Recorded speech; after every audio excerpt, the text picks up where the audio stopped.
హరి ఓం శ్రీమాత్రే నమః. వరమహాలక్ష్మీదేవి యొక్క వ్రతం గురించి తెలుసుకునే ప్రయత్నం చేద్దాం. స్కంద పురాణం ఆధారంగా మనం ఈ వ్రతం గురించి తెలుసుకోవచ్చు. పూర్వము నైమిషారణ్యంలో సూతమహాముని ధ్యానం చేస్తూ ఉన్నారు. ఆ సమయాన ఆ స్థలానికి శౌనకాది మహామునులు కొందరు వచ్చి, ఓ సూతమహాముని, నీ దర్శనం కోసం వేంచేసి వచ్చాము తండ్రి, దయచేసి మా యందు కరుణ ఉంచి దర్శనాన్ని వసగండి అని ప్రార్థన చేశారు. అప్పుడు కరుణించిన సూతమహాముని, ఓ మునిశ్రేష్ఠులారా, మీరు వచ్చిన సంకల్పం చెప్పండి నాయన అని ప్రశ్నించారు. అప్పుడు ఆ మునులందరూ కలిసి, ఓ మహానుభావ, ప్రస్తుతము స్త్రీలందరూ సంపూర్ణమైన ఆరోగ్యంతో సుఖశాంతులతోటి జీవించాలి అని అంటే వాళ్ళు చేయవలసిన దీక్ష ఏంటిది, తీసుకోవలసిన నోము ఏంటిదని ప్రశ్నించారు. అది విన్న సూతమహాముని, ఓ మునివర్యులారా, పూర్వము ఇదే ప్రశ్న ఆ పార్వతీమాత ఈశ్వరుణ్ణి అడిగింది. ఆ కథ చెప్తాను వినండి అంటూ చెప్తున్నారు. ఒకనాడు కైలాసాన పార్వతీ పరమేశ్వరులు ఏకాంతంగా ఉన్న సందర్భాన అమ్మవారి మనస్సులో ఒక ప్రశ్న మొదలైంది.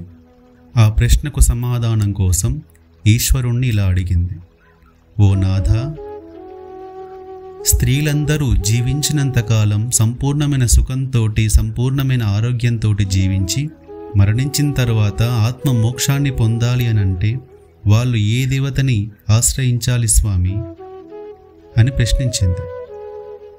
అది విన్న పరమేశ్వరుడు, ఓ జగజ్జనని, స్త్రీలందరికీ సంపూర్ణమైన సుఖశాంతులు మరియు సంపూర్ణమైన ఆరోగ్యము అదియూ కాక మరణించిన తర్వాత మోక్షం కలగాలి అనంటే వాళ్ళు ఆశ్రయించాల్సిన ఏకైక దేవత శ్రీ వరమహాలక్ష్మీదేవి.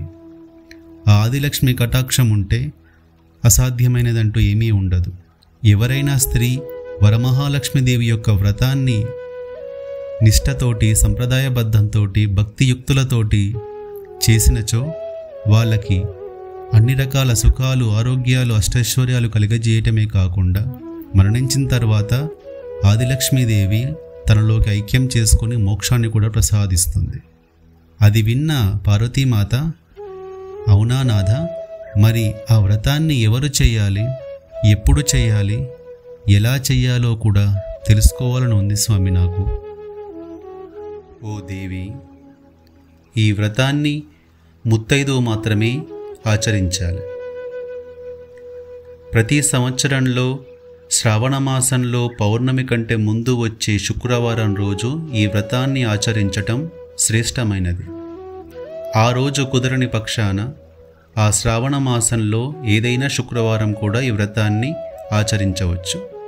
ముందుగా పూజా స్థలాన్ని శుద్ధి చేసి ఒక వస్త్రాన్ని పరిచి ఆ వస్త్రం పైన ధాన్యాన్ని పోసి తమలపాకులపైన కలశాన్ని పెట్టి కలశం లోపల శుద్ధ జలము కానీ ధాన్యాన్ని కానీ పోసి ఉంచి నారికేలాన్ని పెట్టి ఆ నారికేలం పైన ఒక వస్త్రాన్ని అలంకరణ చేసి ఉంచాలి. ఆ వస్త్రాన్ని లక్ష్మీదేవిగా మనసున భావించాలి. ఇది పూజాస్థలాన్ని ఉంచవలసిన నియమం. ఇప్పుడు పూజా సామగ్రి తెలియజేస్తాను. పసుపు, కుంకుమ, గంధం, తమలపాకులు, పసుపు కొమ్ములు, హారతి కర్పూరం, అగరవత్తులు, బియ్యము, 2 కలశాలు, కొబ్బరికాయలు, 9 ముళ్ళతో ఉన్నటువంటి తోరగ్రంథి, వస్త్రము, యజ్ఞోపవీతము, పూలమాల మరియు విడిపూలు, 5 రకముల పండ్లు, తీపి నైవేద్యం, పాయసము, పరమాన్నము, ఇలా మొదలగు పూజా సామాగ్రి అవసరం ఉంటాయి. ఇప్పుడు పూజను ఏ విధంగా చేయాలో తెలియజేస్తాను. ముందుగా ఇష్టదేవతా ప్రార్థన పూర్తి చేసుకొని దీపారాధన చేసి ఆచమనము చేసుకొని ప్రాణాయామము చేసి సంకల్పాలను ఉచ్చరించి కలశ పూజ చేసుకోవాలి. పూజించిన కలశ జలంతో పూజా సామాగ్రిని శుద్ధి చేయాలి. అటు పిమ్మట మహాగణపతిని ఆవాహనం చేసి గణపతికి షోడశోపచార పూజలను సమర్పించి ధూపదీప నైవేద్యాలను అర్పించాలి. అటు పిమ్మట శ్రీ వరమహాలక్ష్మీదేవి యొక్క శక్తిని ధ్యానం చేస్తూ అమ్మవారి శక్తిని కలశంలోకి ఆవాహనం చేయాలి. లక్ష్మీదేవికి కూడా షోడశోపచార పూజలను భక్తితో సమర్పించి అధాంగ పూజ చేసి అమ్మవారికి అష్టోత్తరంతో అర్చించాలి. అప్పుడు 9 ముడులతో ఉన్నటువంటి ఆ తోరగ్రంథిని లక్ష్మీదేవి యొక్క 9 నామాలతోటి అర్చించి ఆ కంకణాన్ని భక్తురాలు ధరించాలి. అటు పిమ్మట నారికేలాన్ని అమ్మవారికి సమర్పించి వరమహాలక్ష్మీదేవి యొక్క కథను శ్రద్ధగా ఎవరైతే వింటారో వారికి వ్రత సంకల్పంలో ఉన్నటువంటి సంపూర్ణ అనుగ్రహము కలుగజేస్తుంది ఆ అమ్మవారు అని పరమేశ్వరుడు పలికాడు. స్వామి, ఇంత మహత్తు కలిగిన ఈ వ్రతాన్ని ఇంతవరకు ఎవరైనా ఆచరించారా? ఒకవేళ ఆచరించి ఉంటే నాకు తెలియజేయండి స్వామి. ఓ దేవి, ఈ వ్రతాన్ని చేసిన వారు ఉన్నారు. పూర్వము మగధ అనే ఒక దేశం ఉండేది. ఆ దేశాన కుండీనం అనే ఒక ఊరు ఉండేది. ఆ ఊరిలో చారుమతి అనే ఒక పుణ్యస్త్రీ నివసిస్తూ ఉండేది. ఆ చారుమతి తన భర్తనే ప్రత్యక్ష దైవంగా భావిస్తూ తన అత్తామామలకు సేవ చేస్తూ తన పిల్లలకి ధర్మాన్ని బోధిస్తూ తన జీవితాన్ని ధర్మపదాన జీవిస్తూ ఉన్నది. ఆ చారుమతి యొక్క ధర్మనిష్టను మెచ్చుకున్న ఆదిలక్ష్మి ఎంతో ఆనందించి చారుమతికి స్వప్నంలో కనిపించి, ఓ చారుమతి, నీ జీవన విధానం నన్ను ఎంతో ఆనందింపచేసింది. నీవు రాబోయే శ్రావణ మాసంలో పౌర్ణమి కంటే ముందు వచ్చే శుక్రవారం రోజున వరమహాలక్ష్మీదేవి యొక్క వ్రతాన్ని చేయి. ఫలితంగా నీకు నీ కుటుంబానికి సర్వసుఖాలు అష్టైశ్వర్యాలను కలగజేయటమే కాకుండా మరణించిన తర్వాత మోక్షాన్ని కూడా ప్రసాదిస్తాను అని తెలిపి అదృశ్యమైపోయింది. వెంటనే తనకొచ్చిన స్వప్నం గురించి తన అత్తమామలకి భర్తతో పంచుకున్నది. అది విన్న అత్తామామలు ఎంతో ఆనందించి, అమ్మా చారుమతి, అమ్మవారి ఆజ్ఞ మేరకు రాబోయే శ్రావణ శుక్రవారం రోజు నువ్వు ఖచ్చితంగా వ్రతాన్ని చెయ్యి తల్లి అని అనుమతినిచ్చారు. అప్పటి నుంచి చారుమతి శ్రావణ శుక్రవారం ఎప్పుడొస్తుందా అని ఎదురు చూస్తూ ఉన్నది. కాలం గడిచిపోతూ ఉన్నది. శ్రవణ మాసం వచ్చేసింది.